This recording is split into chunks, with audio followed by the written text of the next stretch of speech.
We are back for round 2 of the Champions event here at Warmachine Weekend. Welcome, welcome. My name is Will Pagani. I'm Doug Seacat. Excellent, excellent. And we are going to be talking about a game of Champions today.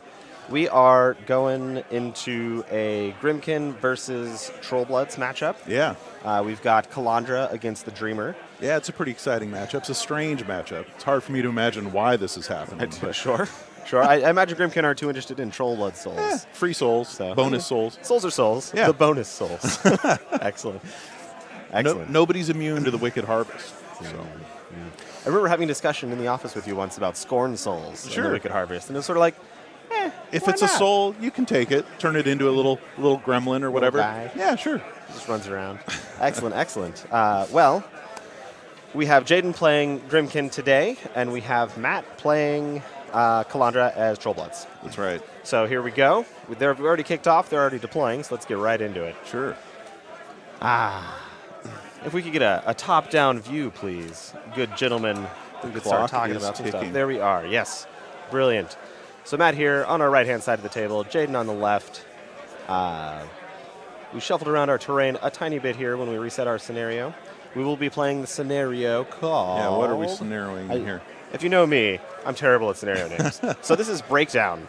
We've got the 2 circular zones on the sides like we did in our last scenario, which we talked about that one a little bit, is about being able to split your forces and being able to use infantry units to control those zones, because that's what controls circle zones. And then Warjacks, Warbeasts, and Battle Engines can control the rectangle zone in the middle, and of course your caster can control any of the zones. Okay. So it's a lot more about centralized battle groups, flanking infantry is sort of what ends up happening in Breakdown. Both these lists are very the Calandra list is very infantry heavy. The Dreamer list is a bump in the night list, so it actually has very little infantry. So it's going to have a hard time scoring those side zones. I see. I actually don't even think it has a single unit in it. It does not. Let's pop over the lists right quick. So Matt here on the right-hand side playing Calandra. He's got Calandra, of course, a Trollkin Runebearer, the Dire Troll Brawler, which was a new release for this show, which he has painted up. He got it last night at 9 p.m. Right. And it is here and That's painted amazing. for this morning's event. I always love to see that. A Troll Axer, a Fellcaller Hero, which is going to be important, I think, here. Pathfinder's always great. Jaden, well, we'll get to the Arcana cards here in a moment, but Jaden ended up picking Desolation, which is going to make some terrain. Right. The Fellcaller can really help him mitigate that terrain. And the Dreamer generally can knock people down quite a bit, right? Absolutely. So Reveille is very good there from the Fellcaller. The Dreamer also makes terrain with Artifice of Deviation, so I think the Fellcaller is going to be a key point of this list. We got a Feral Geist, probably just for contesting zones. I don't think you're going to see any amazing paralysis plays out of its claws here. That guy, he's probably just in there to contest some zones and get in the way of stuff. We got a Trollkin Champion Hero because we have a full unit of champions with Scaldi and 2 Trollkin Sorcerers.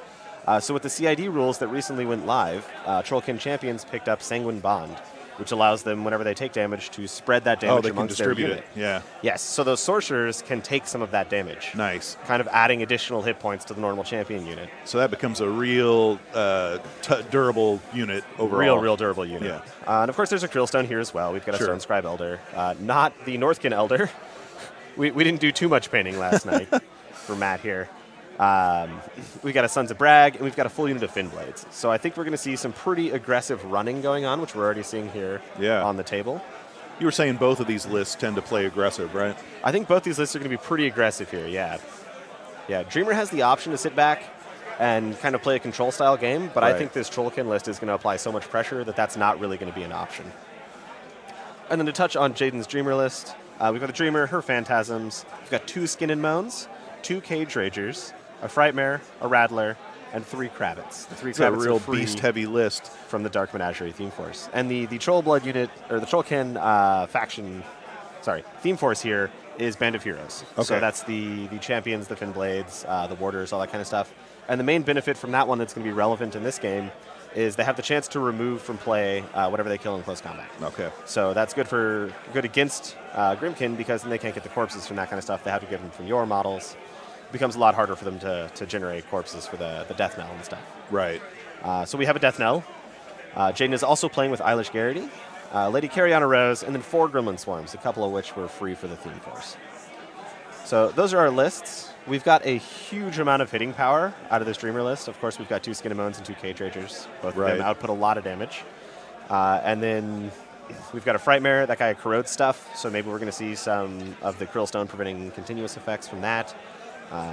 That template is very strong into things like champions. After you spread out all the damage, they're all very low. Oh, sure. So that you can corrode them. Just wear it away, yeah. Yeah, they'll start just plinking down, plinking down. Yeah. And that's what's important here. And then we've got a Rattler in here, which loves to see giant amounts of infantry, as that guy has Berserk and Overtake, so he may just like eat a whole unit of Fin Blades randomly. Right. We'll see if we can live that dream today. So there's sort of a rundown of our lists here. Matt is going first, and it looks like he's just kind of running really aggressively. Yeah, he's pushing forward as fast as he can. He certainly is. So I haven't seen too much of the Sons of Brag myself in this edition, so I'm interested to see what Matt can really do with him here. They're quite flexible, right? I mean, yeah. So they have the 3 different stat profiles for each of the different guys in the unit, and they just have a bunch of different fel calls that they can use. They've got a spray in there. They've got some pretty hard-hitting Weapon Master attacks, so I think that'll be good into these 4 heavies. Yeah.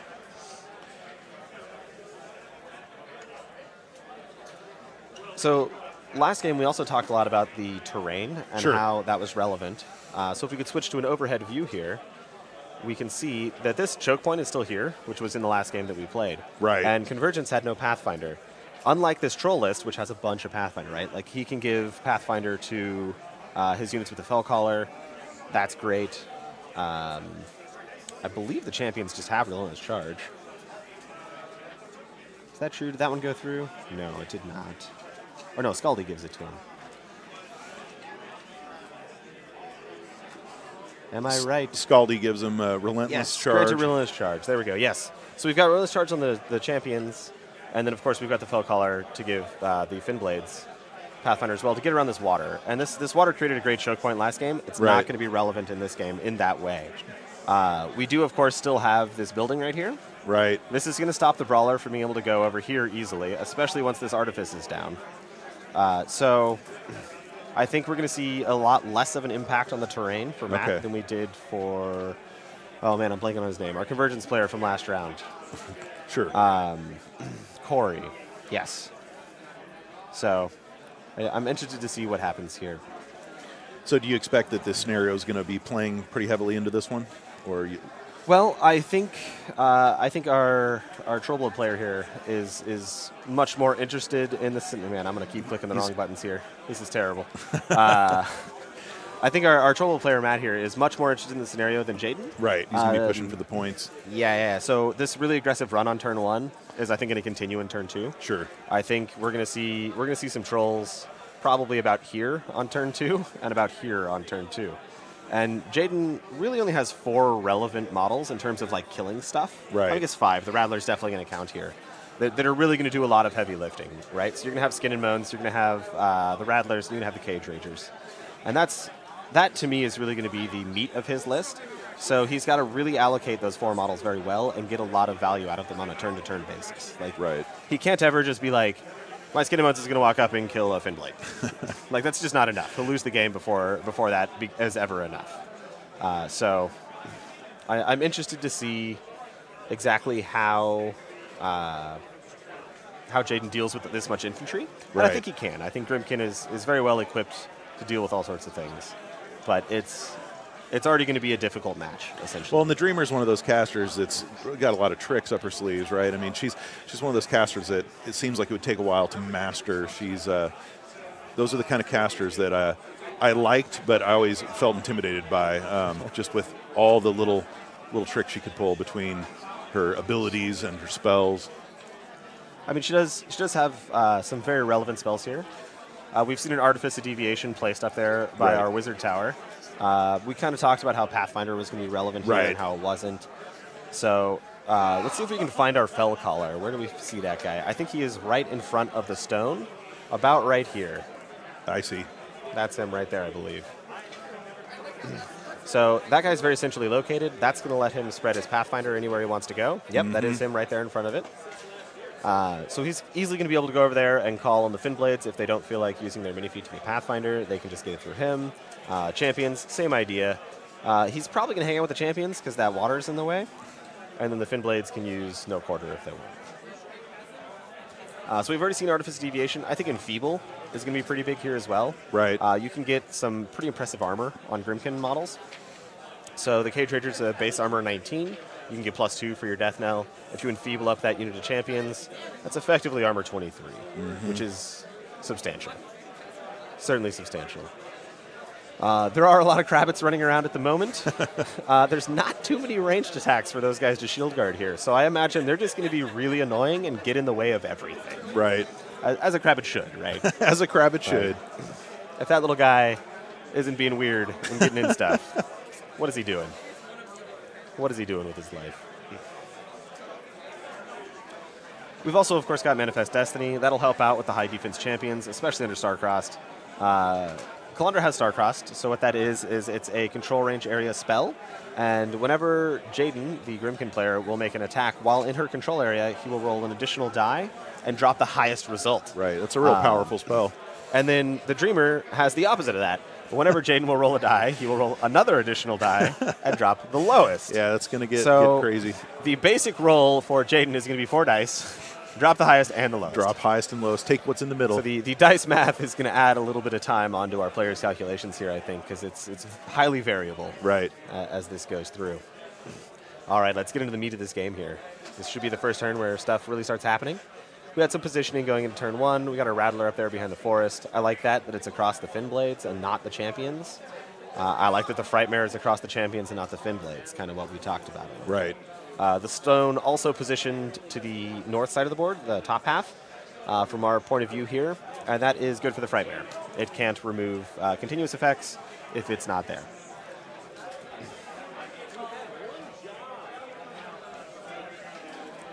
So here we go. I think how this approach happens is going to really set the tone for this game and set the sort of aggressive level that our Trollblood player, Matt, here is. Right, it looks like he's kind of trying to flank there on the north end, see if he can sweep on in, grab that control point. He certainly seems favored on the north at the moment. Yeah. Right, like there's a Cage Rager up there. Both Skin and Moans are closer to the south. The second Cage Rager is closer to the south. Whereas really that Rattler behind the forest, that's going to be the one that holds the north side, I think. And while Rattlers can do a lot of damage, they're not exactly durable. Sure. So if he doesn't get a lot of value out of that Rattler early on, I think it's going to be a little sad. But we will see.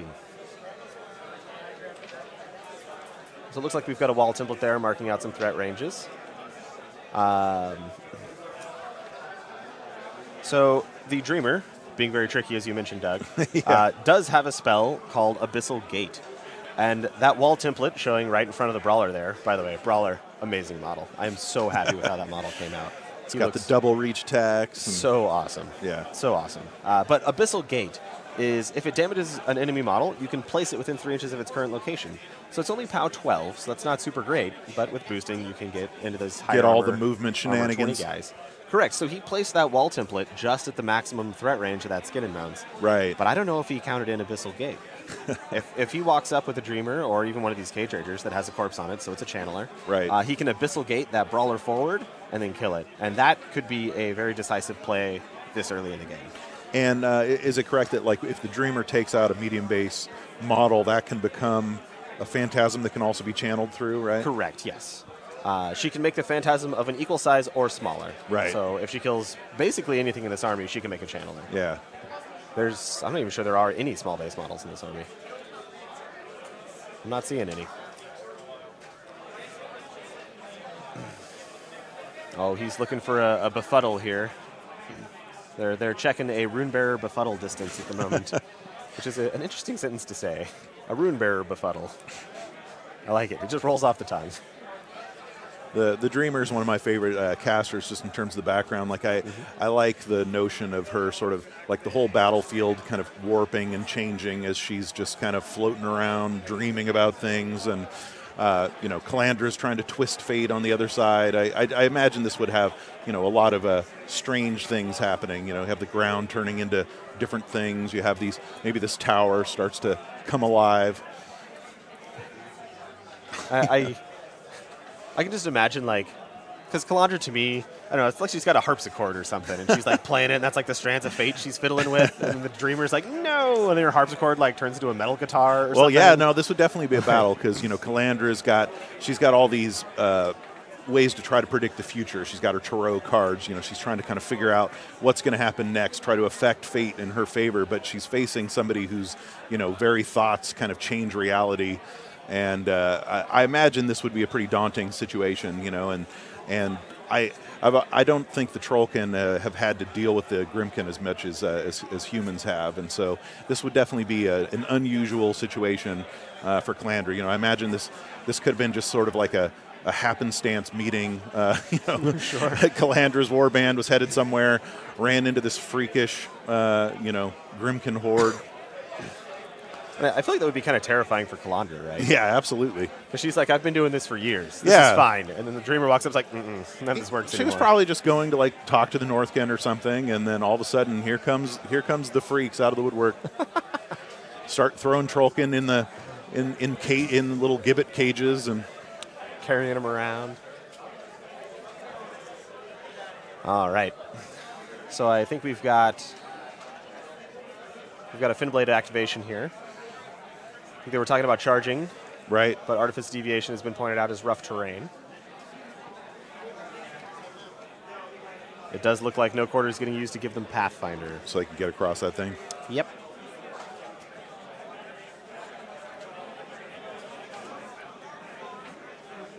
And they did use the Sorcerer's ability called Combat Caster.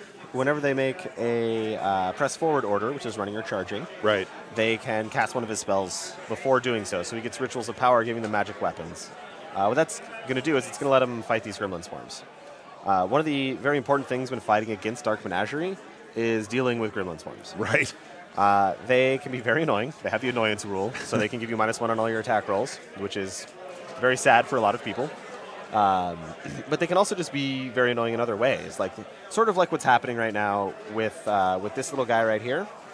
This Gremlin Swarm right here, is blocking all of these guys from charging right here. Right, to attack something meteor. Yeah, so like this Cage Rager is much more relevant than the Gremlin Swarm, and unless he has magic weapons, which Matt here is equipped with a bunch of sorcerers to give all of his guys magic weapons, so that's very handy. But a lot of other lists couldn't really deal with that Gremlin Swarm very easily because it's got stealth, it's incorporeal, so you can't kill it very well. So these kind of things can really take up a lot of real estate where models could land to attack your models. And for a while, incorporeal was sort of a big problem for the Trollbloods, right? Like they didn't used to have as many options to deal with that. At least not in a way like this, right? Yeah. Like the Creelstone could remove incorporeal, but like your Creelstone's hanging out back here. Yeah, exactly. Right? Like he doesn't really want to like run all the way over here. Like that's not really a journey he wants to go on. Right. So I think the sorcerers attached in these units is very clever, and I think it's a meta-dependent call about lists that are coming out right now, and I think it is a great call. Especially because you get like the double use out of the champions, where if you don't necessarily need the magic weapons, the sorcerer could be thought of as wasted points. The champions will always have those extra hit points to play with. Right. So. And they still got that razor wind attack, you know, still useful. Yeah. And if you ever run into enemy upkeeps on your units, they can get rid of that as well. Yeah.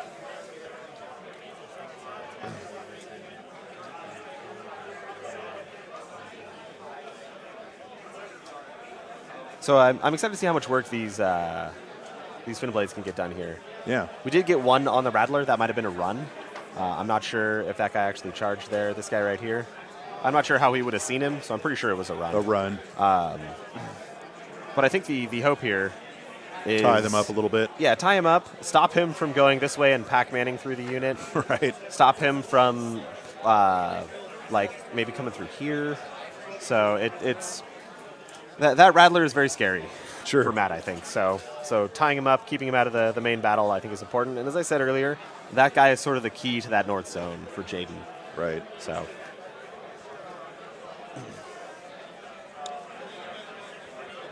And here we are. We got some attack rolls coming in.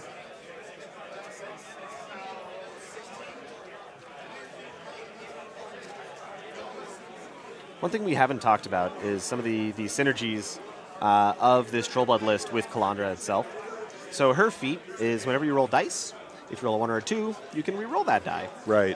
Which is really good when you roll a lot of dice. So like charging champions, they roll 4 dice for damage.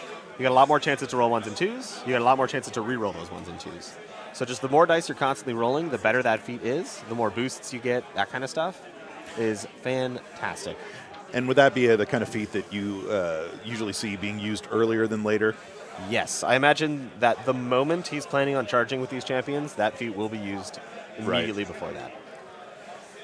Immediately before that. So we did remove from play those Gremlin Swarms there, so there will be no corpses collected from Jaden, thanks to the Band of Heroes theme benefit.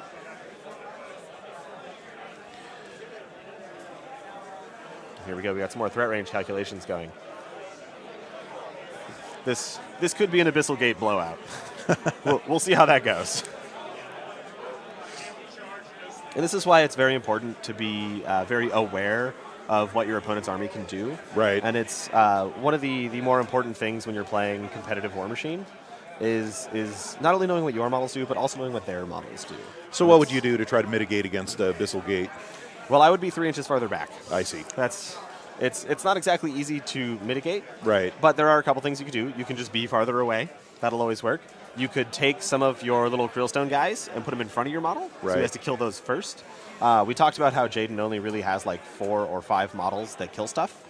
So if you make him sort of bring one of his heavies in to kill a Creelstone bear, like a Creelstone Scribe. Then you can trade it out. Exactly, exactly. So like if that guy has to come up and he kills a Creelstone Scribe, you then have to clear a landing zone for a Skin and Bones or something to come up and kill your Brawler after it gets Abyssal Gated into the spot where the other guy was. Right. So you can create a lot of sort of order of activation issues for your opponent. You can create some really tough decisions where what was trading 1 Skin and Bones for a Brawler is now trading a Skin and Bones and a Cage Ranger for a Brawler. In which case, it's much better. Much, much, much better. We talked about Weapon Master attacks, Sons of Brag, Weapon Master attacks. Sure. Those are great with Calandra's feet. You also, of course, get the reroll from her Fate Blessed, I think it's called. Fate Blessed, yes. And she's likely to hang back a bit. Yes, yeah. Calandra's not an aggressive caster in terms of positioning, especially not with the new Rune Bearer that has Arcane Repeater for +2 to her control range. Right. Making it an 18-inch control range, which is very far. And she just cast Starcrossed for 2. So we're going to see a lot of weird damage roll or weird attack rolls coming out of here with a lot of dice being removed. So, and it looks like we also just put a Bullet Dodger on the Brawler, which will give him +2 defense and dodge. Wow, that's a fairly aggressive placement there. You cannot Abyssal Bait casters. Oh, okay. So that's a plus. That's a plus. Are they affected if they get hit by the AoE? It's not an AoE, it's just a single target spell. I'm sorry, yeah. They'll still take damage, right. But they won't be placed. Right. So, yep, our stone, using its new rules, it's wandering on up there, it's making some fury. Looks like it's on 7, which is a substantial amount of fury. We're going to group it up here. So I think these 3 champions here are not going to live for very long. We'll see how Sanguine Bond helps them out. It's one of those situations. Sanguine Bond is a very difficult rule to play because you have to know when to just let your model die or when to really like spread around that damage. So, because you could leave yourself vulnerable if you weaken the entire unit down too much. Yep. Like I would just probably let those front 3 guys die because like they're going to get punched by 3 heavies. Right. On 3 champions. Like they're not going to live. So I don't know if it's worth really doing that. But we'll see. We'll see what he says. So Mirage on the Rattler, just put it into the forest there.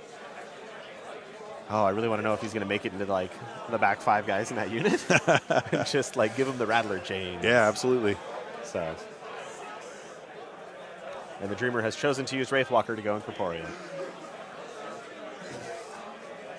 So from a story perspective, Doug, from a fiction perspective, do you think like a half of a unit of champions like running forward into battle to kind of sacrifice themselves for the battle, is that something that would happen, or is this like a construct of the players? No, I think it could happen. I mean, the thing is, the champions are they're the ones who are kind of the boldest of the Creel. They're the ones who they're cocky basically. Sure.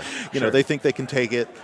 You could also run into a situation where, like, the champions have lost a lot of their friends. They might have a little bit of a death wish going on. You know, want to put out a, you know, do something great before they go down. Maybe a survivor's guild kind of thing going on. Have the you know, the scribes, you know, tell their tale. Although, you know, just running forward and getting murdered isn't the best the best story in the world, probably. But like we were talking about, I don't think these champions know exactly what they're up against here. You know, they probably haven't fought the Grimkin a lot. They're kind of boasting to each other. They're probably drunk. I mean, I would hope so. Yeah, I would want to be. Little liquid courage to put you up front. It certainly never hurts. And you know, you feel real confident when you're side by side with your battle brothers. You know, you've fought many times with them and haven't fallen yet. Yeah, you could probably take a giant, muscled out cage rager to the face. Sure.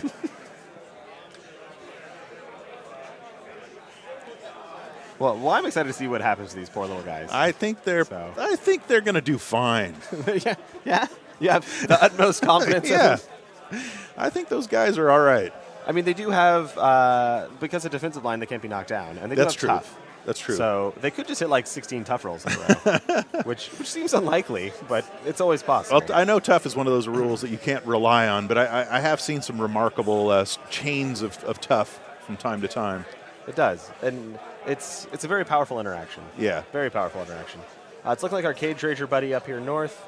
He's punching some dudes. He's getting some corpses. Cage Ragers with corpses are pretty terrifying. Right. What all can they do with their corpses? So while they have corpses, they can channel. Right. Which is great with the Dreamer. Which is awesome, yeah. They also have Arcane Vortex. So they can, whenever Calandra tries to befuddle something, for example, right. They could spin a corpse to negate that spell, which is incredibly powerful. And then they've also got the ability, I believe, to consume them to heal. So would you consider this to be actually like a relatively durable Grimkin army? Yes, absolutely. Absolutely. I don't think it's as durable as, say, like a Child list or something. Right. Or even perhaps a Wanderer list that has sort of a Fog of War or Starcross behind it. But I think it is... I mean, you got 2 armor 21 Cage Ragers with your Death Knell. Right. Your Skin and Bones can get up to 21. And then with Enfeeble, you can really hamper the damage output of several infantry units a turn. So I do think that this list is quite durable. Quite durable. So what do you think about the inclusion of Eilish on the Grimkin side? What's he bringing to the table?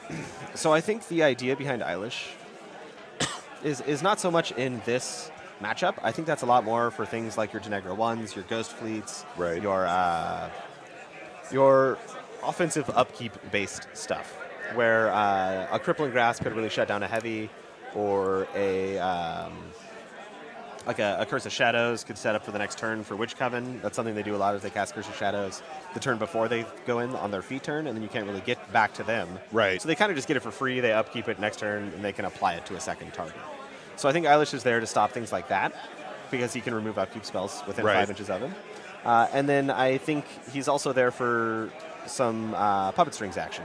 Sure. Puppet Master, I think it's actually called in this edition, where he can give you rerolls. So if you're doing something a little dicey, you really need to hit an Abyssal Gate, let's say, he can Puppet Strings the Dreamer. You can get a reroll on your attack roll if it fails. You can get a reroll on your damage roll if you fail to break armor. So it just makes those plays a lot more consistent. Right. And I really like him in a lot of Grimkin lists. I like him in Wanderer. I love him in Dreamer.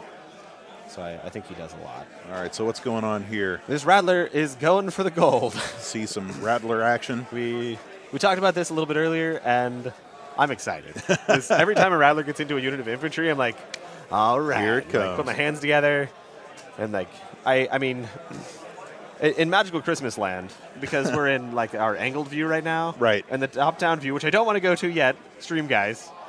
I just, in my mind, there's some guys behind this wizard tower, and then that's going to connect the chain all the way through into this Krillstone. Right. Now let's go to the top-down view and see if Magical Christmas Land is real. There's a guy there, but I think we need at least one more guy behind that.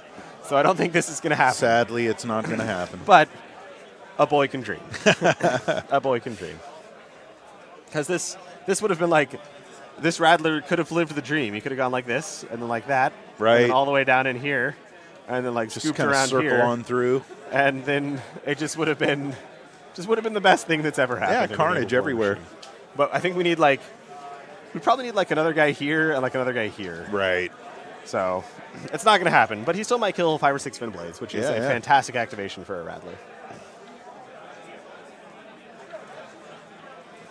So he's already got 2. I think we're at the Officer at the moment. So he's going to be a little harder. He's got 5 boxes. Right. And they're pretty decent armor. I want to say they're, 15, 16 armor on Fin Blades. So he's diced off a couple. And that's not the best. Yeah, so they're armor 14. If he's in the stone, which he probably is, he's a 16. Puts off a couple. We boosted damage on there. Oh, we boosted the hit, apparently. Oh, no, we boosted damage. All right, he failed the tough check. And he's just going to keep moving down that line. Yeah. And while these guys do have tough, which is something that can shut down plays like this, the Rattler with Manifest Destiny, very rarely going to have to boost. So he can use all of his Fury to buy attacks. So even if you hit the tough checks and stuff. Right. You still have a good chance of taking out a sizable chunk of an infantry force. That's probably the end of this Rattler's chain. He no longer gets to live the dream. Oh, maybe not. Maybe not. I think he's got it. Well. He's staying in control area as well.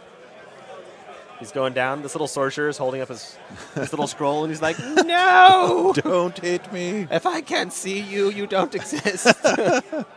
But he's going to find out pretty soon that the Rattler definitely does. That is sad. Definitely does exist. Yeah, that north flank looked a lot better just a little bit ago. That's what I'm saying. This Rattler had to be like the champion of his people. Yeah, you predicted that. It's looking like he's going to be the champion of his people. Yep. So there's just meat gibbets all over that whole region. Just like picking up parts and throwing them. Yeah, absolutely. The whelps will come by later and pick them all up. So we kind of talked about this building right here. Out there. Yeah, the little tower. You think somebody's in there watching right now? It certainly could be. And if they are, I hope they go hide under their bed. Because good God, this Rattler is horrifying. So, yes. But we talked about the brawler, right? That can't go through the building when it was positioned right here. Like, it couldn't go this way. And now that this whole unit of Fin Blades is dead, basically, there's 3 left. Like, that's not too many left. But now that all that's happened, this tower is probably the most important piece of terrain on the board right now. Because all of these models right here, they now have to funnel between here and between here if he wants to get back to that zone. If he wants to contest this zone. Yeah. So, which, I mean, Jaden doesn't have any infantry units, so we can't actually score that zone. Right. So maybe this doesn't actually matter at all. But it does give a play where the Dreamer here can start walking this way in the later turns of the game, and then she can, like, toe the zone right here, and she can start scoring. And she would get the points. But there's no units there. If there was, like, let's say, like a Madcap unit or something, which can't be in this theme force, so that's not a very good example. But if there was, like, a Madcap unit over here, this would be really, really bad for Matt. I see. So, yeah, that Rattler did the Lord's work. I don't know whose Lord. It performed admirably, yeah. But someone's Lord. And here we go. We got some Gremlin Swarms just running around, being generally annoying. It's very unlikely, now that Sorcerer is dead up there, that Gremlin Swarm is ever going to die. And what that does is it just makes it very hard for Matt to be able to score that zone ever. Right. Really. So, like, if that Axer can go around the Wizard Tower there and does beat up that Rattler, which I don't think he can actually get that far. It's probably a bit far. Maybe with Rush. Maybe you can walk 7 inches with Rush and get there. But I don't see him doing too much to that Rattler. So the North is looking pretty good for Jaden. We have these 3 very brave champions. Perhaps their fate... Yeah, I'm quite curious to see how that plays out. Their fate will be different. I believe. Maybe I shouldn't. I'm still rooting for him. Yeah, they got those golden hammers. Those look sweet. You know, I don't think I've ever seen white-skinned Trollkin like this before. They might just be albinos who refuse to do sorcery. I mean, it's their choice, right? Sorcery isn't for everybody. It's not for the faint of heart, for sure. As we learned from the little Wizard Tower, that guy's hiding under his bed right now, cowering. It's like, there's a Rattler. I didn't do anything, I promise. And they're friends of Scaldy, so they're all drunk. They're all drunk all the time. Yes. And the Sons of Bragger right there. Like, that party must have been epic last night. There was probably a good party the night before. The party is at an end. Only for those 3. The back half of the unit's probably all right. Well, we mentioned Eilish earlier. Eilish is another one that we had some mental gymnastics to deal with in terms of, like, how he works for every faction. And, you know, so trying to imagine what the situation was for Eilish going into this. Like, did he just wander onto the scene and join in on the fight? Or, like, did the Dreamer compel him to be there? I don't know. I mean, what if Eilish doesn't actually exist? And it's actually just a figment of the Dreamer's imagination? Yeah, that could be very likely. Sort of like a, you know, the Dreamer saw Eilish at some point, made a little copy of him. Yep. Maybe he's just a really weird phantasm. It could be. Has he used any phantasms yet? Not yet. Not yet. I'm not sure he wants to put out his channeler because the phantasms, once they're out, you can't put out a new one until that one dies. Right. So it's important to like use them when the time is right. Right. Basically, you can't just put them all out all the time. The way I play, I would always wait too long, I'm sure. All right, here we go. So what's happening? Oh. So the Cage Ranger walked up. It's got beatbacks. Right. So he's got to damage first. It's nice -1. And I'm actually fairly impressed. All right, so he took 10 damage. She's just going to let him die, and I think this is the right call. This is sad. These poor champions. So we're boosting to hit here, which I think is the only real play. Sure. Right? Like he's rolling 5 dice, dropping the hop. Drop the top, high, drop low. And the low. Looks like he scored a hit, though, so that's good.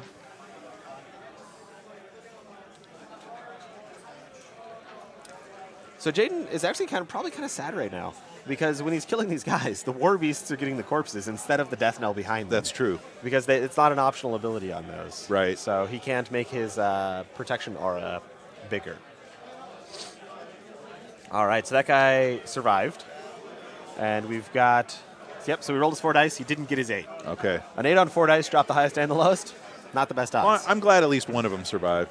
And actually, I think 2. I think there's another one directly behind the Cage Ranger, yeah. Yep, looks like 2 made it. Oh, nice. They're like doing their Creel proud. So I mean, if a heavy walks up and kills a champion, I'm pretty good with that. Yeah. That sounds fine.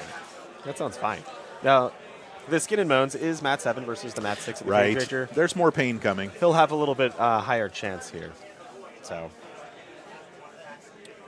this one looks like it was a boost. I am enjoying the crazy dice action already. So that was a Crabbit biting a fin blade. Okay. And took him down. Oh, yeah. Put him down. And he did get a corpse to that one on the Death Knell, so he's probably pretty happy about that. Man, when your Crabbits get to bite stuff, it's always a great time. Oh, yeah. Always a great time. Here we go. We talked about these Gremlin Swarms just being really annoying. Contesting zones, being really hard to remove. Him and the Feral Geist. Oh, does the Feral Geist have magic weapons? Where's the Feral Geist? It's right here in this bottom zone. Yes, there it is. Our Metal Shack. Next to the Metal Shack. Yes. I think that's where Dallas performs metal band songs, the Metal Shack. Yeah. Oh, the Feral Geist does have magic weapons. All right, Doug. Would a Feral Geist ever fight a Gremlin Swarm? Well, sure. Why not? I mean, he's feral. But does he get... And he's a Geist. It just makes perfect sense.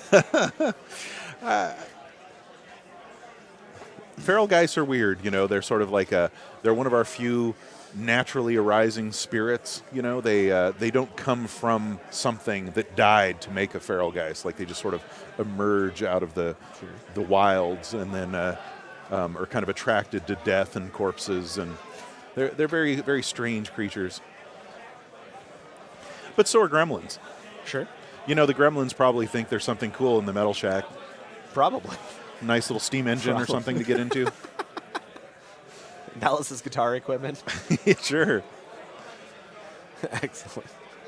So this is the play that I want to see, which I doubt will happen. But I want to see this Feral Geist right here. Yeah. Walk behind this gremlin. Okay. And stab it in the butt. Oh, yeah, why not? Like, the gremlin doesn't have weapons, so it can't free strike. But that Feral Geist, he's got magical attacks. Yeah. And he has a sweet Mat 5. And you know what? He's undead, so he doesn't even care that they're annoying. Right. Like, it only works on living models.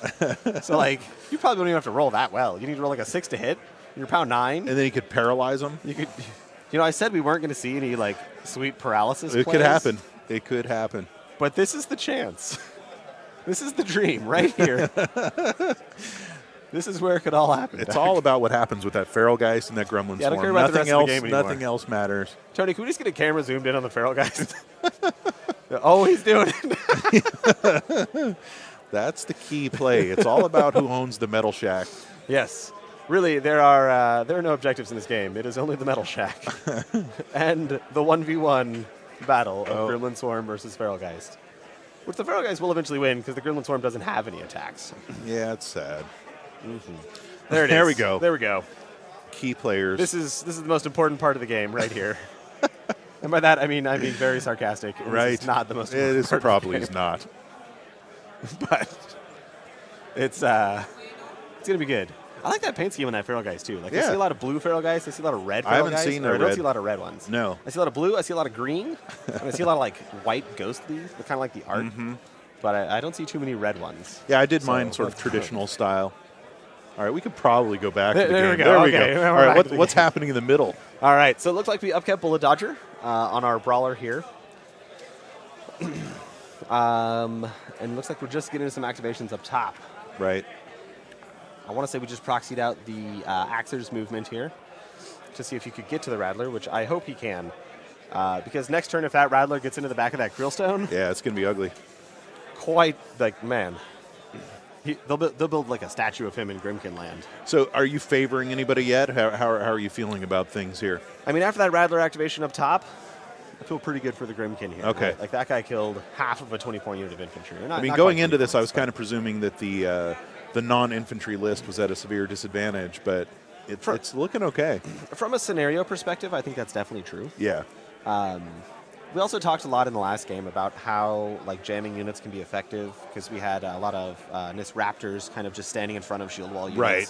Where like one would go up and just kind of be in the way, and then they were slow, so they couldn't get past them, which is basically what these three champions did. Sure. But I think like only putting two up there. Yeah, it wasn't like the net same goal, right? Right. You didn't need to put all three. And if you wanted to put all three, they probably should have been in a little triangle, so the back one was harder to get to than the front ones. So I think that's something that Matt could have done just to be a little slightly more efficient and a little better. Because if he had another champion sort of back here, right? Like if he had like if this guy was like here, for example, he could still be instead of here, in the way. He'd still be in the way, so like nothing could get to these guys. Right. It's much less likely that he died. He survived, so that's not entirely relevant, but he survived. But if he was here, like, but right here he can't charge, right? Right. Like, I mean, I guess maybe he can get 3 inches to there. Maybe he can go to the Skin and Bones, but like charging that Skin and Bones doesn't do anything, right? Like, you're gonna have one champion on a Skin and Bones isn't gonna kill it. Right. But if you could put like maybe 3 champions into this guy, do some real damage, and then have like 2 stand back here, sort of like jam him a second time, kill a heavy, get your value out of your champions, and then the next turn, whatever killed the champions gets charged by these now second line of champions. So remind me again, a lot more value in the scenario of the middle zone, how does the middle zone function? The middle zone requires Warjacks, Warbeasts, or Battle Engines. I see. Or, of course, Casters. Casters can always score any zone. So I'm wondering if the Dreamer here is going to end up walking this way and scoring this zone later in the game. And I think at the same time, we could see Kalandra, who's right here, start walking this way to score this zone. Right. This rough terrain, that's pretty rough on these Cage Ragers. They have no way to get Pathfinder. Skin and Bones to get Pathfinder, they have to use their Animus. Okay. Not the best. So they can't run into it. Charging into it is pretty inefficient because they get less attacks. Right. So it makes your charge cost 2, essentially, which is not the best thing that you really want to be happening there. So I'm interested to see how this game goes. At the moment, I would say Grimkin are ahead. Okay. I wouldn't say it's some insurmountable amount. Right. But it's something. That stone is very aggressive right now. Very aggressive. Why is that guy up there that far? Yeah, so this guy right here is who I'm talking about. This Krillstone guy. Yeah. He affects models within 4 inches of him. 4 or 3? I think it's 4. I'm going to check it for you guys, though, because I care for you. Yeah, what is 4 his inches, plan? Yes. So 4 inches plus the number of Fury on him. He had 7 Fury last turn. So guys within 11 inches of that guy. This zone is 12 inches long, right? So this guy's like there. 11 is probably like out to there. Okay. I'm catching up here. Our Axer here just rushed our Brawler. So it looks like this guy is going to party. I'm guessing right here is where he's going to party. Right. And then these champions are going to go party right here. That's going to be my bet there. Yeah, man. The party never stops. The party never stops. Keeps going. And then I'm going to guess the next turn. So in Magical Christmas Land, if everything goes right. Right. I love Magical Christmas Land, by the way. Yeah. The Brawler's going to come up and kill a Skin and Bones. Okay. That's probably not going to happen because he's Def 13. So it's a little harder. Little if harder Calandra to hit. feats, I'm in. It's going to happen. If Calandra feats this turn, Brawler comes in, kills a Skin and Bones. Those champions come in, kill a Cage Rager. Next turn, Skin and Bone comes up, probably kills a Brawler, maybe kills some champions. Your Sons of Brag can then clean up the Skin and Bones. It's kind of my like dream scenario for this flank at the moment. We'll see if that happens. We'll see if that happens. All right. So we did end up, Calandra rushed, I'm sorry, not the Axer rushed the Brawler as well as the Axer. The Axer then walked around, kind of as I predicted before, and is now punching the Rattler here. That Rattler's reign of terror will hopefully end. And it does look like we've got a fee token back there behind the Sons of Brag. Yeah, I do think I'm rooting a little bit for the Trollbloods here. They, you know. I mean, now that I've kind of talked through it, I'm not sure my initial assessment of the Grimkinner ahead was right. But here we are. All right, Rattler's down. The Krillstone is safe.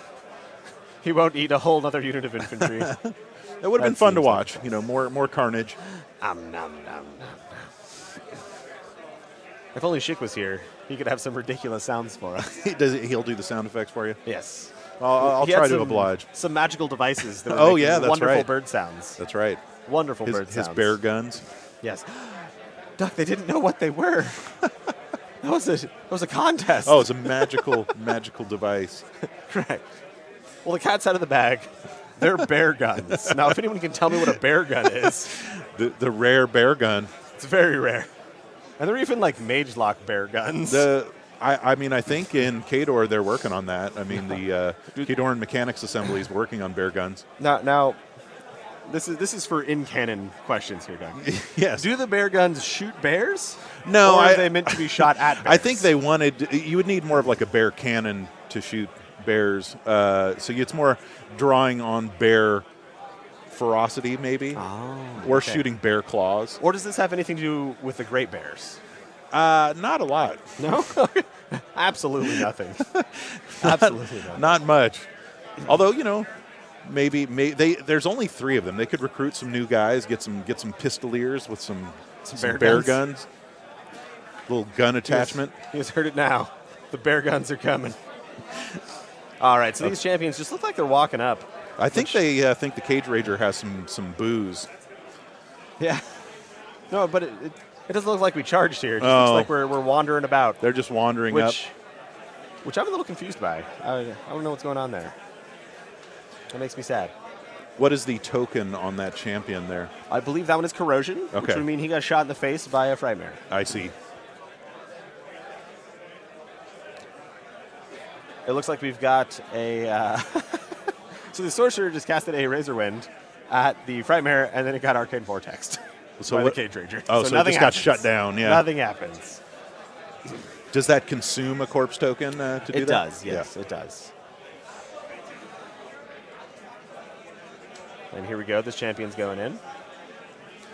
See, I just imagine this one up front being like, guys, are we fighting the Cage Rager? Guys. Okay, so this is what happened. We had a Pandemonium card stop them from charging. Oh, okay. So the Arcana card Pandemonium, which we said we were going to go over and never did because horrible. So his Arcana cards were all fall down. So whenever you destroy one of the Dreamer's models, you get knocked out. Right.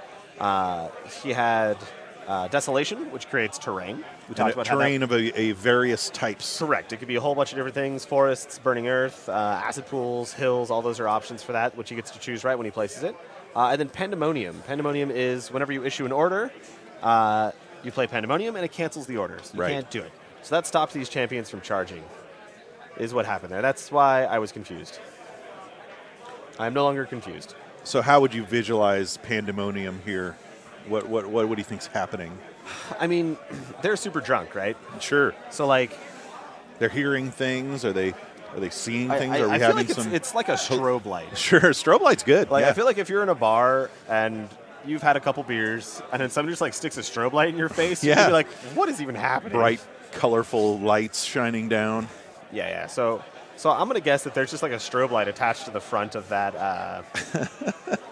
The front of that Cage Rager. Yeah, or up on his little back rack. Yeah, so what we're doing right now is we're checking out a couple charge angles here. We want the Brawler to be able to charge in and presumably get to the Skin and Bones, which it looks like it can. But we also want the Sons of Brag to be able to charge in and not block the Brawler charge, but also be able to get into melee with the Cage Rager. Right. We are now checking a rough terrain bit here. How do you feel these guys are doing on time? Time at the moment? I mean, Matt's at 30 minutes. Yeah. We're on turn 2? 3? Because you were expecting this to be a pretty fast-moving game anyway, right? I was. I mean, in terms of number of turns that have been played versus board position, right. I think Matt's being very aggressive, which I like. I'm all about aggressive plays. It's just what I do. In terms of, like, doing crazy stuff, yeah, last game I was talking about, like, putting LeConte on a flag and then getting charged by 3 heavies, and you're like, he'll probably be fine. So I don't think we have anything quite like that going on this game. Right. But I think Matt's running a little low on time. I think he's been in the tank a little bit here. He's been thinking a lot about what he can do. And positioning's been a lot more important for him. Positioning's been very important. And I think that Pandemonium Arcana card really, really, like, monkey wrenched his plan. Really monkey wrenched his plan. So. And he has not used Calandra's Feet yet, is that right? He has, I believe, Calandra's Feet is currently active. Oh, it is active. Yep, so it looks like the Brawler's going first, and he's charging on in there. And we're calling it in. The Sweet War Sticks, brought to you by our partner, Broken Egg Games. They're great for exact measurements. And they also make great martini stirrers.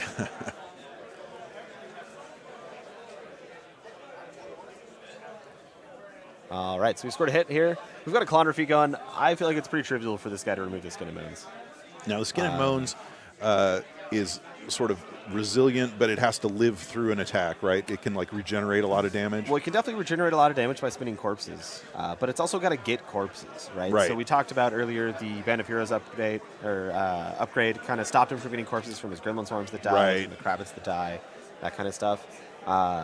The Krabbit killing Wagai, though, did give the Death Knell another corpse, which I think it then passed off to the Skin and Moans. Okay. So he should be sitting on 2, maybe 3 corpses. I think I see 3 down there at the end, which is currently behind the dice tray for the viewers. But even at 3, he's armor 21. This Brawler is, 17, I think, 16. And then, of course, the rerolling 1s and 2s is just so good. It's so good. Yeah, so it's power 17. Right, so with the feet going. With the feet going, there we go. He just rerolled a 1 into a 6. Yeah. That's just value. That's like It's plus nice. 5 damage. Super nice. If that feat said plus 5 damage, it'd be insane. And that's just what it was. So.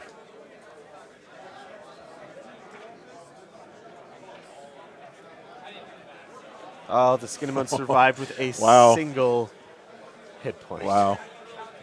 All right, Sons of Brag. You got to spray. You show that Skin and Moans. Time for some boss. angry shouting. Yes. How do, I get how Reveille works, right? Sure. Because he's, inspiring.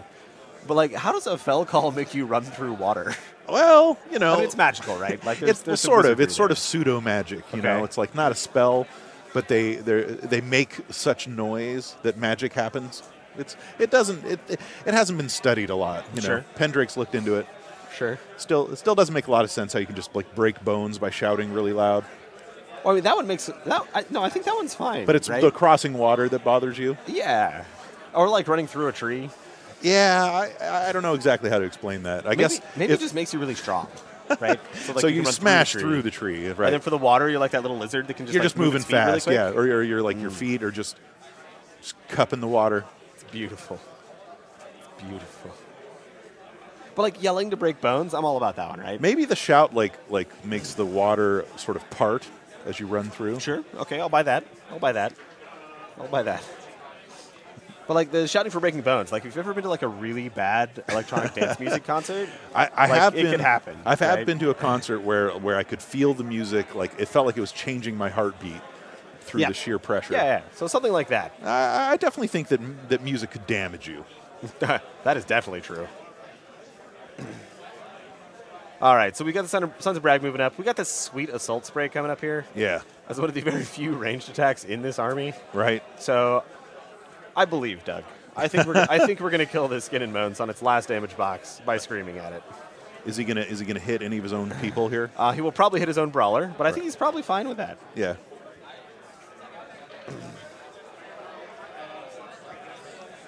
So here we go. So it looks like he's going to hit the brawler. Dire Trolls hate when this happens. Gets them really angry. Deck 13. He rolled the boxcars. Easy game. Just roll 12s. Just roll 12s, Doug. Here we are.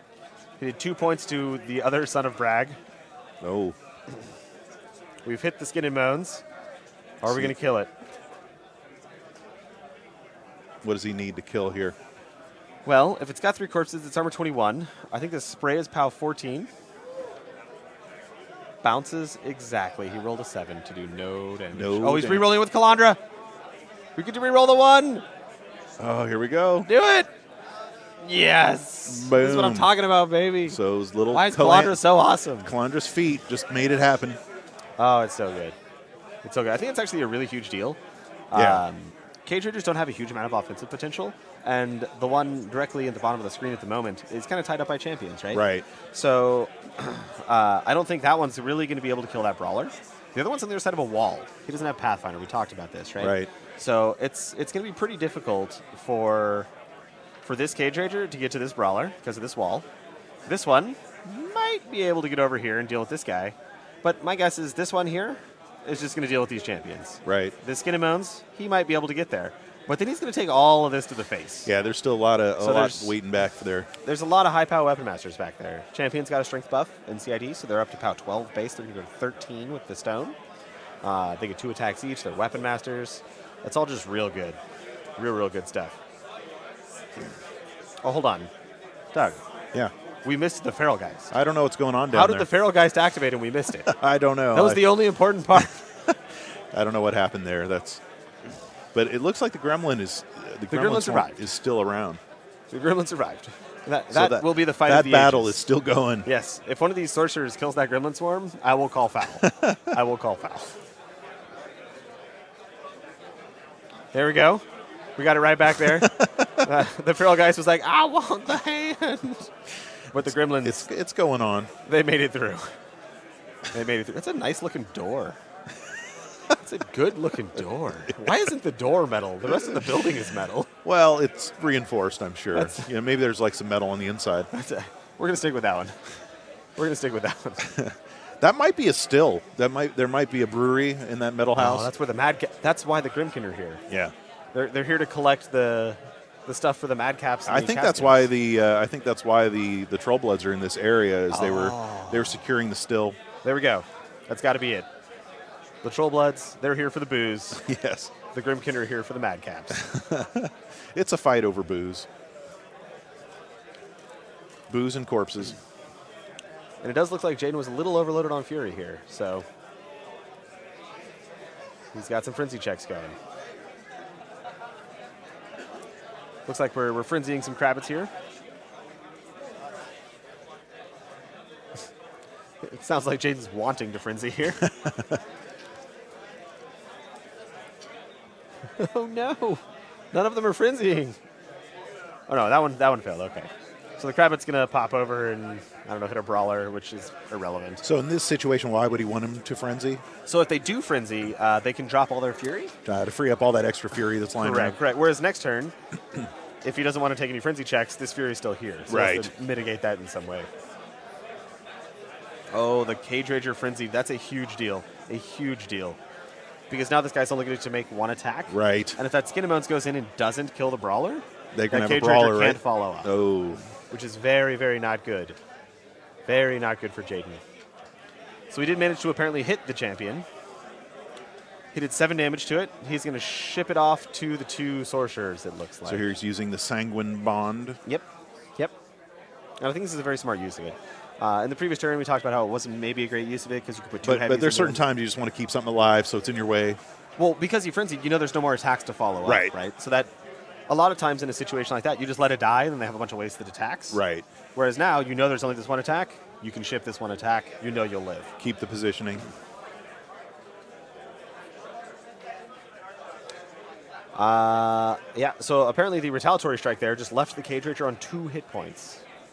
This is what I just heard from our table commentator. I see. So that seems awesome. Seems like these champions are doing some real good work here. If you can see it. Frightmare Frenzied. Frightmare Frenzies. He's charging a Cage Rager. Look at that little guy. That's a horse with another horse. That's one of the freakish of the Grimkin models, I think. It's got the triple head going on. Tell me more about the Frightmare, Doug.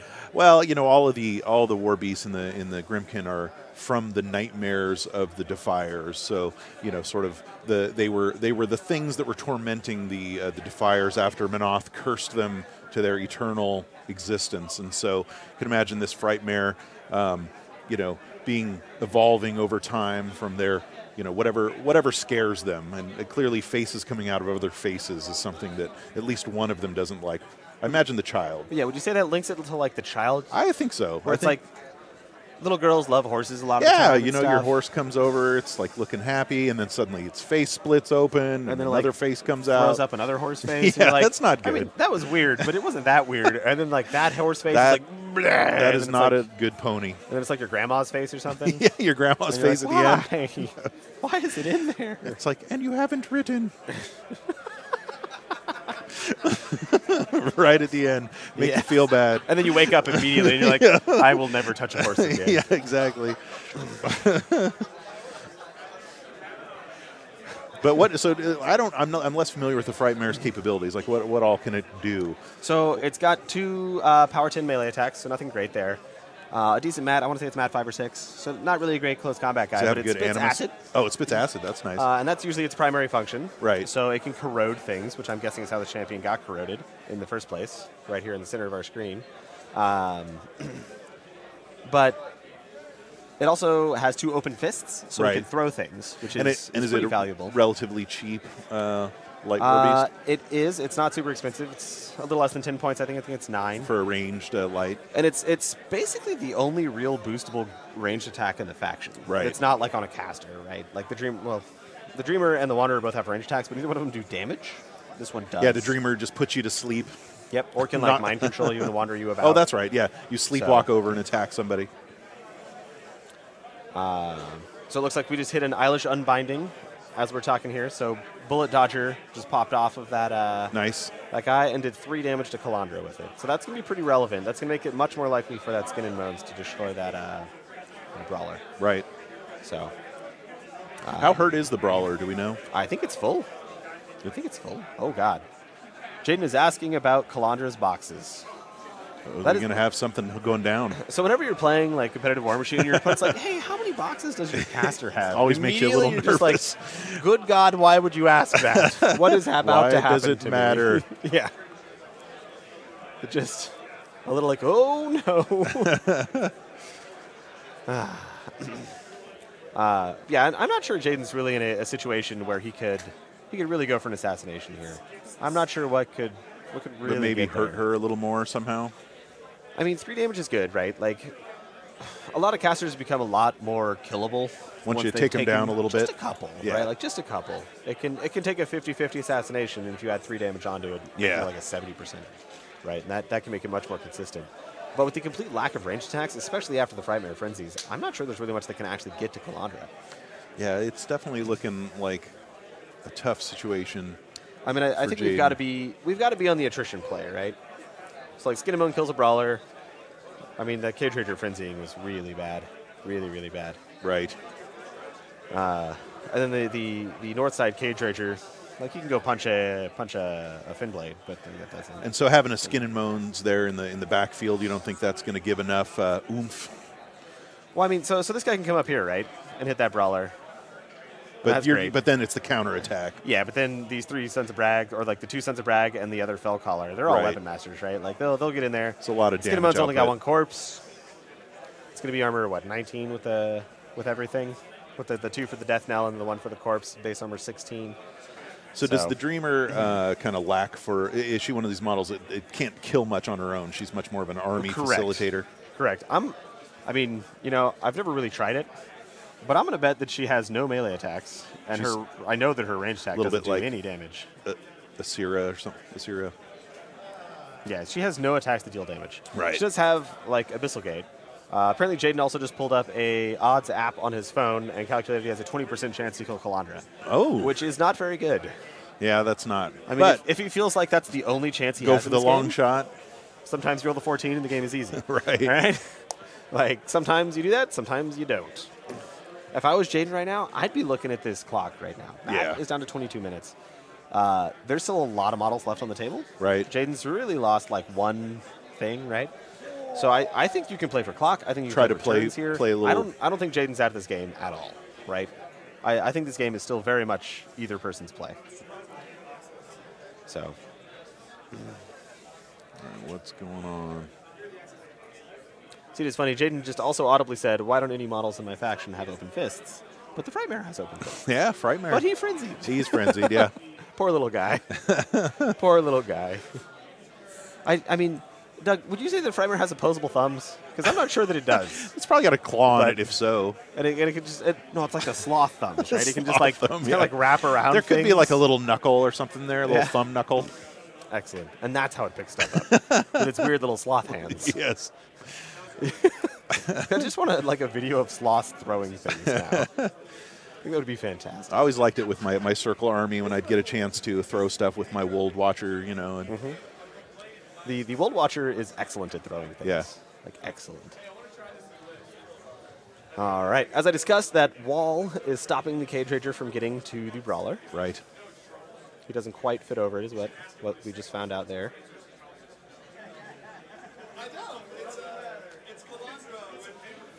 We're still contemplating the assassination here. So I'm not seeing it. I'm not even sure what he can get there. It's just like a Abyssal Gate him twice, because I don't even know if that works, right? Like, she's F16. Right. You're a 7. She has Starcross. Yeah, That's not definitely, good. definitely seems like a long shot. It seems pretty unlikely here for this to work out. So you think he should just kind of go more for attrition? I think you should.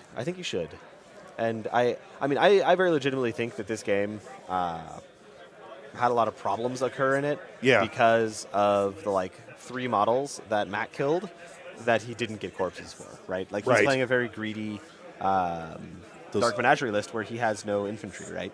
So he has no Dreadrots or anything to get him corpses. Right. He's relying entirely on his opponent to kill the, like, Krabbits or the Gremlin Swarms to give him corpses.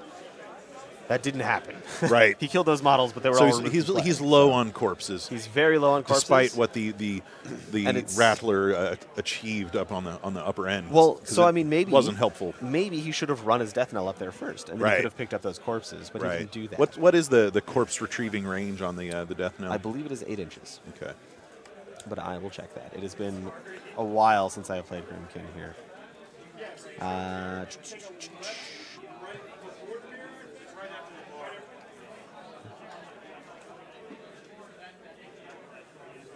Yes, it is 8 inches. Okay. So we could have maybe run up there by the forest, perhaps. Right. And even if you just picked up, like, 2 corpses. Sure. Like, that's all that he really needed here. He didn't need a bunch. Because he just needs to be able to load up that whitish-colored skin and bones down there. Right. And really be able to survive the counter punch. So if he can get him 3 corpses, have 1 left on the Death Knell, he goes armor 21. Yeah, and like one more round on the Rattler also would have been pretty nice. Absolutely. Like, maybe with the +2 armor on the Rattler, it survives that Axer. Yeah. And you can Manifest Destiny, maybe kill the Axer back. I also think, like, maybe this counterpunch isn't so bad, right? Because you've got, Dreamer's right here. So right. you can enfeeble that guy. And this is a lot of the counterpunch here. So that's -2 to attack and damage rolls.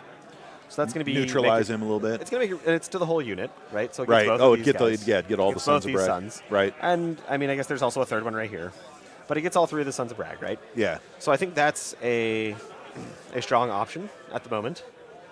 All right. What's he doing? Because I mean, even from a damage perspective, like armor 21 is great, right? Right. But defense 15, because of the enfeeble, giving you -2 to hit, also very strong. Yeah, absolutely. Very, very strong. So it looks like he's not going for assassination. Yes, Jaden has decided that he's not going to try and kill Matt's caster, which I agree with that play. I don't think going for it right now is a great idea.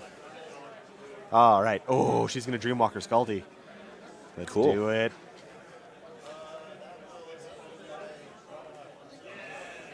Okay, so Scaldy has become stationary. This is also one of the very few stationaries in the game that does not get stopped by immunity to cold. That does not what? Immunity to cold does not Oh, stop. I see. Right. So, because Scaldy is Northman, he is immune to cold.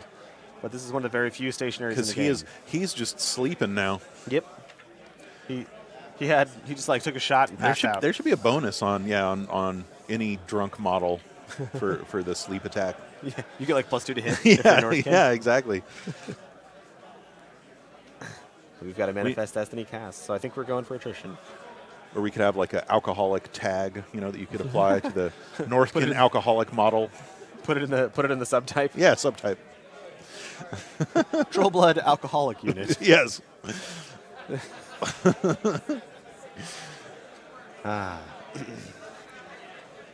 Man, we could even enfeeble up the champions. I don't know. I'm just really excited about Enfeeble. Enfeeble's a good spell. He didn't even cast it. All right, so the Krabbit killed one of the Fin Blades and got a corpse. So this is sort of step one. How many Fin Blades are left now? Is it just like one? I think it's just those two right there. There's so two. I think we can see the unit leader right here. Right. We got the drummer over there. The drummer. I think those are the only two left. The brave drummer. Sounding it out. So the hero, the Finblade officer, hit his tough check there from the heroic Krabbit.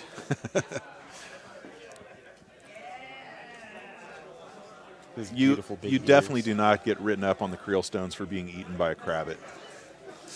That's not going to do it. No. It's not going to do it. You are not living as a legend through all time for being eaten by a rabbit that jumps out of the bushes. Oh, man. So back to the major portion of this game. Yes. This Gremlin Swarm right here. The only play is to, put your butt right against this wall. Right. Right? If you put your butt right against that wall, the feral guys can't get back arc on you. Way harder to kill you. Way harder to kill you, yeah. Way harder. Do you think that Gremlin Swarm is kind of freaking out right now? Or are they, they're the spirits of, playful children. Sure. Well, I feel like they're happy at the moment. Okay. And then they were probably what is that They thing? think they're playing with the feral guys. Yes, and then the feral guys is eventually going to stab them. And Right. They're gonna be like, why does it hurt so bad? What happened? I'm excited Gremlins to see are the exciting pretty conclusion of the feral guys versus Gremlins. Yeah. All right, what's happening up here? Oh, look the at that. Death Knell's coming in. Death Knell's coming in. The Death Knell's is going to decide not to do that, apparently. No. So another thing that's also very, very relevant to what's happening right now, the Death Knell has Entropic Force. Okay.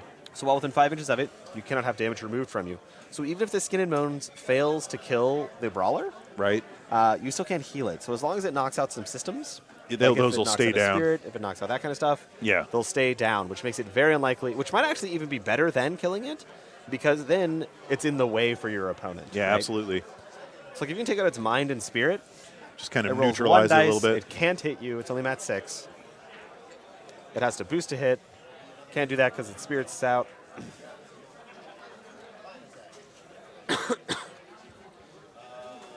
What else does the Death Knell do? So it collects corpses, of course. Sure. We talked about that. It gives +2 armor to the things around it. And then it can also give out corpses to other Grimkin models. Right. So this Skin and Bones received 2 corpses from the Death Knell. It doesn't look like these dice are doing too hot here. Jaden doesn't sound too happy about any of this.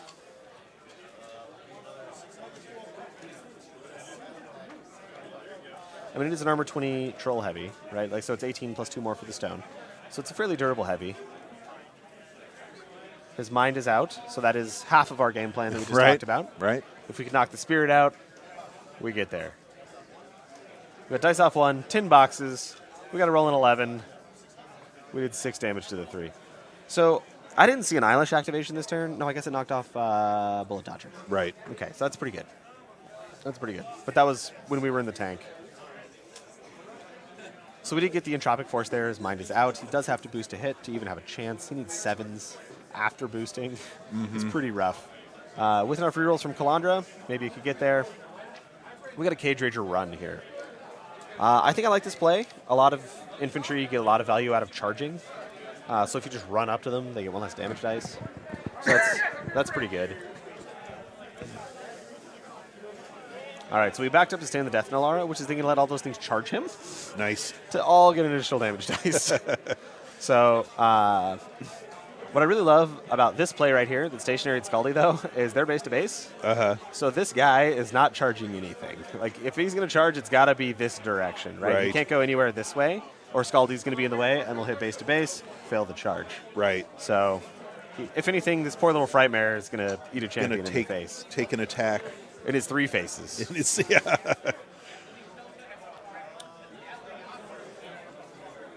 We got some Gremlin Swarms being weird. Yeah, what's going on? There's a Gremlin Swarm doing things. Here we go. So he moved his Gremlin Swarm up, and I think the idea of that is, one, to block in get in the way. The Basher. Its mind is out. Okay. So it rolls one less attack die. And then it's also now under Annoyance, so it gets -1 additional to its attack rolls. Right. So now it needs 8s to hit the Skin and Moans. So if it boosts 2 dice to hit 8s, not so great. So another way to weaken it without enfeebling it. Correct. So another way to kind of get in the way. So we've passed turn. It's over to Matt now. There were no points scored this turn, I do not believe. Yeah, I'm kind of surprised the scenario points haven't come into play more. Well, remember, we got these Gremlin Swarms being really annoying. That's true. And Jaden doesn't have any units. Right. So he can really only score in this middle one, which, as we can see in the shot right here, is jammed up. Quite clogged.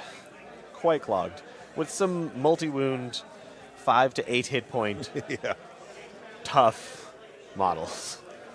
So I don't see Jaden really ever clearing the center zone. And if he does, the game is just over. Right. Like, if he can score that center zone, all of the relevant Trollkin models have been killed. So...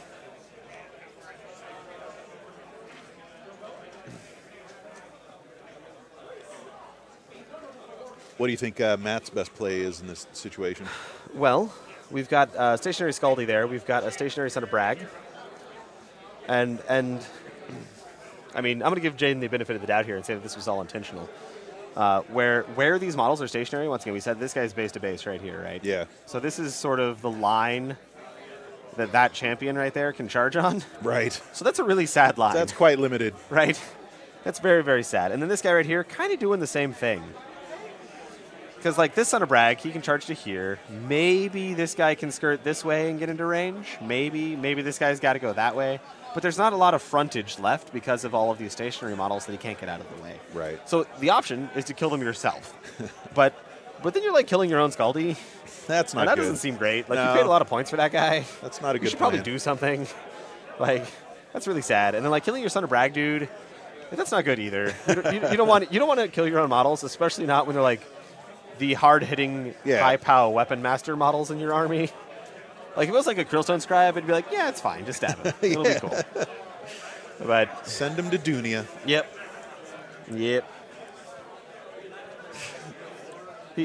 We'll write about him on the stone. And then Steve the Stone Scribe was like, put me on the stone, and stabbed Dave the Stone Scribe. Steve, it was for the greater Steve good. just gets a little mark near the bottom of the Krillstone. Yep. You know. It's like an S, and that's it. There's Steve's mark. That's all he gets. What happened there? Well, Steve stabbed Dave. But it was important. It was for the greater good. Oh, wait. Look, I think. God, is he doing it? Maybe. Is he killing Scaldi? No. I think the Feral Geist wins. The game is over. Call it. The Feral Geist wins. Yeah, that is a hard thing to come back from. He didn't put his butt to the wall. You got to stop the back hearts. It's true. You did not use your strategy. I'm gonna have to go have a talk with Jaden about this. Well, the southern victory of the Feral Geist will be long remembered. Oh, Doug, we got to get it in the fiction somewhere. Yes, a Feral Geist fighting a Gremlin Swarm by a metal house. Yes. The still is firmly in Trollkin hands, even if everything else fails. Yes. So I think right now for Matt, God, this is even really, really bad, right? Because, like, Scaldi here is stationary. Right. So, like, you can't take this zone with the champions because Scaldi can't get into it because he's stationary. So, like, that's really sad. But I think this legitimately could be like a don't do anything with Calandra, just run her to this zone, and then use all of this for rerolls. Because she can spin a Fury to reroll an attack or damage roll. That's a good point. So, and then you can start scoring points. You got your Gremlin Swarm, right? So you got your Annoyance out of here. Your champions, you can't get Desolation or Pandemonium again. so they can charge. So this guy's going to charge in here, I imagine. This guy's going to charge in here. We did a Harmonious Exaltation on Calandra just now. And the stone's charging. Oh, man. Let me tell you, I love it when the stone charges. Yeah, absolutely. I love it. And I don't know if he used the Fell Caller on him, but those guys go to Mat 7. Like, that's actually pretty good. Smashing things with your Yeah, and they're only like POW 10. POW 11, I guess, if they do Stone Strength. But, like, you can do a lot. Yeah. You can do a lot of work with the stone, punching things like Kravitz. Temple Flame Guard are a big thing that I used to like kill all the time with my career, and he hated it. He's like, my guys are like trained warriors, and your dude that writes on a stone and has an axe just killed him. Right. So... Well, you know, every Trollkin is a warrior, you know, one way or another. Now, the Creelstone, the other guys in the Creelstone unit are not necessarily the Creel's finest warriors. Sure. But they've had some training. I mean, they know how to hit things. They've at least got a little axe, right? Yeah. They've carried around an axe for a little while. Yeah. At the worst. They can defend the Creel. JR, you don't stab people with axes. JR's over there like, yeah. It's got a point on the I think that's on true. the half. All right. You could get some blood out of that. I stand corrected. Maybe you can stab people with axes. I think you can. It's a stabby, choppy axe. All right, so I'm excited to see what goes down here. I think this sort of more teal Cage Rager, the greenish one down here, I think this guy's going to die to champions. I think this guy is going to get basically nothing accomplished this turn. I think his mind is out. He's in annoyance. So this guy, not good. How beat up are all these heavies here in the center? Well, this guy is apparently very low. I think he's at like, I think they said 2 hit points. Right. This guy right here, he's fresh. This guy right here, he's fresh. That's that poor Krabbit, though, that Krabbit is no longer fresh. This little guy. Spoiled Krabbit. Ooh. Spoiled Krabbit soup. All right, the Axer's coming in. It's beautiful. Maybe he's going to get those Krabbits. Yeah. But yeah, this Brawler, not so great. He's missing his mind. Okay. No bueno. No bueno. All right, Axer's coming in. He boosted to hit, it looks like. He hits him. We got a tough check on the Krill guy, which apparently we stabbed in the booty. He passes tough check, though, like a good stone scribe. What a bro.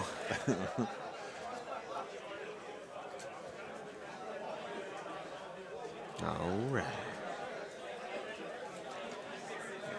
So I think if the Axer can kill some of these Krabbits, you could even start making a play on the top scenario. Even if it's something over there to kill the Gremlin Swarm. How dodgy are the Krabbits? I mean, they have 13. High defense? Okay. They're 13, so it's not amazing, but it's certainly not bad, right? Like the Axer, it should probably boost a hit. Sure. All right, looks like we're walking here. We got the one that's already in melee with the Cage Rager. They did Fervor. So they can +2 on their damage rolls. So they're going to do some damage. They are. I think they go up to 13, 14 with the Grillstone. 1 Cage Rager down. Man, that guy is in a hair metal band. Look at his face. Look at that face right there. Oh, yeah. He's putting up Good good God. shots. It's helping you run through trees and things. That's amazing. That is amazing. Dislocated jaw, maybe, you know. Yeah. Oh, I'm all about that guy. That guy is my hero right now. I'm going to take a selfie with that model later. So one of the things that a lot of people don't know, because I don't think we've done anything with it yet, is that the Croaks have the ability to be Fell Callers. They do? Yeah. Croaks can make similar sorts of sounds. Something that you guys in the design team could take advantage of. If you want a Croak Fell Caller, that can happen. Now that, Doug, that is exciting to me. Yes. I can be all in on I that do one. think the vocal range is different. You get some different sounds out of your Trollkin Fell Callers versus your Croak Fell Caller. Sure. We could get some rules with it. It's like deep bass. Sure, yeah, deep bass. I imagine Croaks are like, they all sound like James Earl Jones, right? Sure, it's a real like Barry White. Yeah, sexy voice. Like, hey. Oh. Okay. So to catch back up on what's going on in the game, we have charged with our Trollkin champion at a Cage Rager, did some damage, and now the Fell Caller is going to kill Scaldy. That is what is that happening? That is what is happening. That is not cool. That is against the fiction. I don't think, that's not right. Well, although if Scaldy insulted his mother, this could be a duel situation. Well, Scaldy's stationary, sleeping. Well, so this is a pretty, okay, pretty rude he's duel, sleeping, right? but he could be talking in his sleep. He could be saying the worst things to this Fellcaller. It looks like he survived the Fellcaller's onslaught. All right, that duel will continue. Scaldy's very good in a duel, even when he's asleep. Being drunk helps with that. So the Fellcaller also gave them Pathfinder. Yeah. After trying to stab their unit leader to death and failing. So here we go. Now, Scaldy's usually pretty forgiving, too, so I think, when he wakes up, he might just let that slide. Now, I'll just be like, hey, did you have a beer before you did that? Like, yep. Like, all right, that's cool. Or he just wakes up with like a gash on his arm and just doesn't know where it came from. That's fair. That's fair. There will be no like, oh, here we go, some Calandra rerolls. That was the Snake Eyes getting rerolled. I just imagine he's going to be like, that was a good bar fight. Yeah. You were asleep. Don't tell him that. Yeah, don't tell him. Just tell him he blacked out or something. It'll be fine. So what is he re-rolling here? So these champions are beating up on this poor Frightmare that frenzied and bit its Cage Rager buddy. Frightmare's not having a good day. My God, look at all these guys. Like, even this guy. Like, look at these faces. Oh, yeah, they got good faces, good shouty faces. These guys give good face. So now I'm imagining the Frightmare, like, with this, like, old lady, guilt tripping these champions as they come in, Why is this necessary? Why are you attacking me? Oh, yes. I'm just happy the Feral Geist won. Right? Yeah, me too. Like, I think that was key. That's excellent. I do want to know what Calandra's going to do this turn. Like, she's obviously going to cast Starcrossed, right? Because that costs 2 with a Rune Bearer. Oh, is she running? You called it. Oh, we called it. We called it. She ran to score the zone. Yeah. What I really like about this play is, one, we're running out of time down here, right? Like, we're down to 11 minutes for Matt. Right. But we got this battle line that formed right here. And there are really no Grimkin models that can go this way around this battle line. So Calandra here is very safe. This zone is also in danger of being scored by Trollbloods. Because, I mean, this Axer can clean up these guys next turn probably. I don't know what that is. I think that's the drummer from the Finblades. He's doing something. There's a Gremlin Swarm over here. If we can deal with that Gremlin Swarm, which seems really difficult with this forest. Then it could have both zones. But then you could score both zones. Like, you're scoring 2 points a turn. That's real good. Yeah, absolutely. Jaden, I think, is going to be pretty... I guess there's a Gremlin Swarm right here, right? So this Gremlin Swarm's going to run into this zone next turn, stop it for 1 turn. Right. 1 turn, and then these Sorcerers can kill it. And then Matt here is going to be scoring a point on every turn, not just his turns, on Jaden's turns as well. Right. So this is not a great situation for Jaden to be in, and I really What would like you this do model. in Jaden's shoes in this? What would I do? Dreamer is going incorporeal. Well, honestly, this Brawler doesn't matter. I don't even think I would attack it this turn. Right. Unless I have literally nothing else to do. Because it's already been neutralized. Its mind is out. It can't be healed. It's being annoyed, right? Like, the dude's Mat 5 can't boot, or can't 1 dice. Right. So I don't think there's too much real worry going on right there with the Brawler. So I probably would try and put all of my attacks into other stuff. Yeah. So like our Cage Rager here. Try to get rid of some Weapon Master guys. Cage Rager here, probably kill this champion, gets rid of Retaliatory Strike on the other champions. Right. Probably kill this guy as well. I think these are my 2 targets. Skin and Bones, I think, wanders over here and tries to kill as many of these champions as it can. Sure. Dreamer, I probably stationary this guy and this guy again, because it shoots rate of fire 2, so she gets 2 shots. So if I can hit both those in the stationary there. And then honestly, I think the Death Knell starts coming this direction. Because Calandra is not stabbing a Death Knell to death, and there's nothing else over here that really hurts the Death Knell, right? Like, these guys, I think, are POW 10. They're not doing much in combat. And if you stationary these 2, and you kill this with Skin and Bones, and you kill this with your Cage Rager, these 2 right here, they've got like 1 Son of Bragg left, and then a bunch of Krillstone guys. Right. So I think if you can manage that... Neutralize most of the damage output. They got this Axer as well, right? So I think if you do that, you could fight your way back into this game, but I think right now Jaden is pretty far on his back. Fighting an uphill battle. There is no Starcross this turn. So that now is the turn to get work done. Yeah. Now it's the turn to get work done.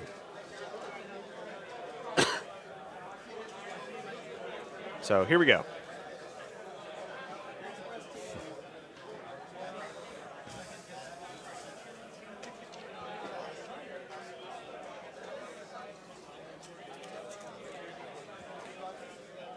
Oh, he's attacking the Brawler. I don't think you need to, like, I think you can just completely ignore the Brawler here. Right, just wants to get rid of the heavy, though. Yep. And there goes the Brawler. Yep, he will get a corpse token on his death knell, which, as we talked about, is very important. Sure. He needs to be able to get more of these. Yeah, more corpse tokens would be good.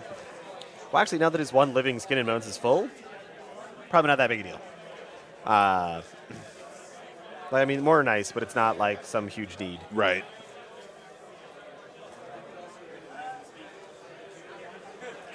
I think this was a great place for Eilish's puppet strings right now, because like if you miss one of these attacks, you just get really sad. Get a reroll. Yeah, so the reroll I think is very important here.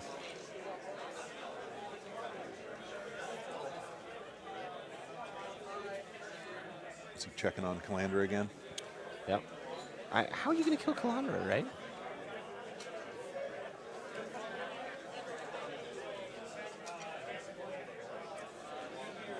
So he's punching over here. We're punching Sons of Brags. He will take 12 damage. He doesn't get a tough roll. He made it anyway, or he failed it anyway, but he shouldn't get one because the death knell stops tough. How likely would it be for the Dreamer to try to, like, spell Calandra to death? Pretty unlikely? Well, she has 5 transfers. Yeah.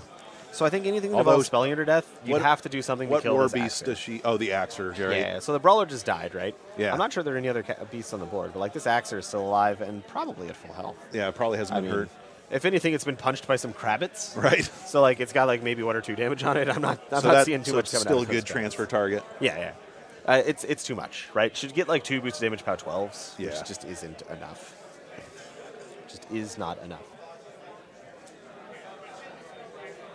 It's checking on the champion health. Check on the champion health here. There's no Starcross this turn, right? So they're only def 14 base to base.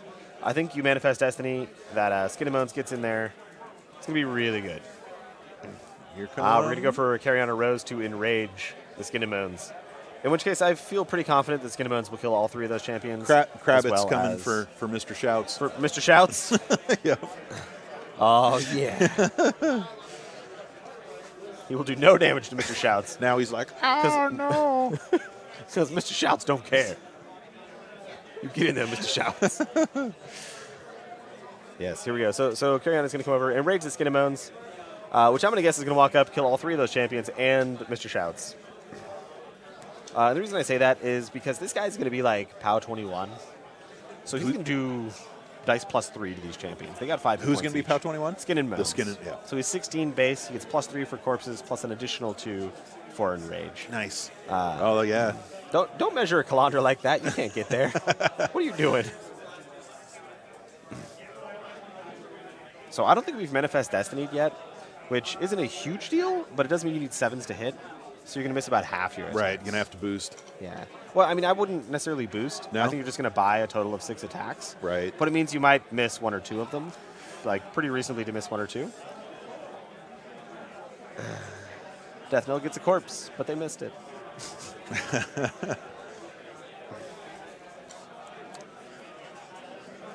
All right. So he's POW 21. There's no tough around Death Knells. Yeah, they're all within range of the death knell there. Yes. If they're within 5, which that looks like 5 to me.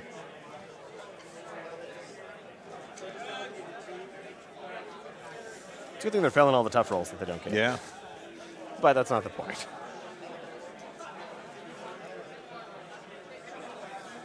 Man. There we go.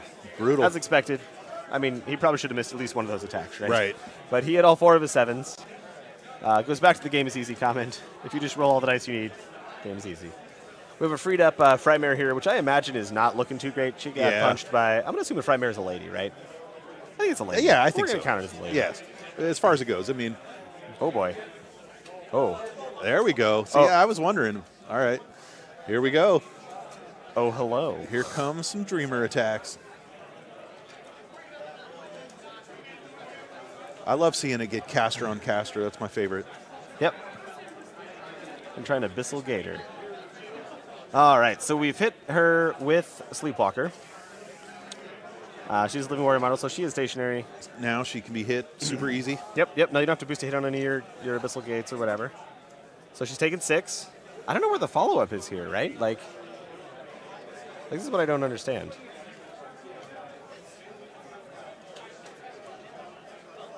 See, but is the Axer full on Fury? Is that what's going on? I don't know. Can we get an overhead view here? I only see 2 Fury on that Axer. I wonder. This looks like 2 here. Yeah, why not transfer?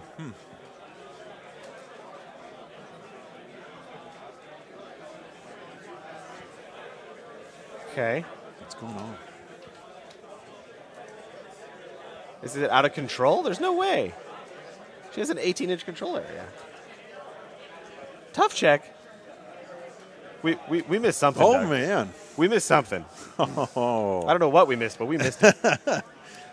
Good. And the game is and over. And that is how fast a game Warmachine can end, right? Dreamer spelled Calandra to death. Abyssal Gates. The Abyssal Gate. We did talk about that earlier. You can't place the caster, but of course it does take damage. Right. It's still a good damage spell. So I do think seeing assassinations like that you can go for, and knowing when you need to go for them, like if the game's not going super well, like for Jaden here, that's the time to go for it. Yeah, I think you should always go for the caster kill if you can. You know like sure. You're in for like I got a 4%er. Let's do this. I mean, if you feel like your game is going to be critically compromised next round, just go for it. Yeah, I mean, I think that's great advice. Yeah. Like but I think that's one of the things that you get from playing a lot of games. The experience that you get for it is you get to see when that's going down. When the possibilities could turn. No, that was really good. Jaden pulled it out. I'm still confused as to why no transfers happened, but I'm sure there was a reason. There was a good reason. I'm sure. I don't know what it was, but it was there.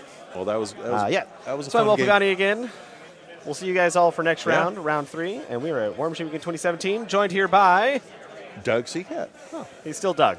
Yeah. Seacat. Goodbye, everyone. All right, have a good day, everybody.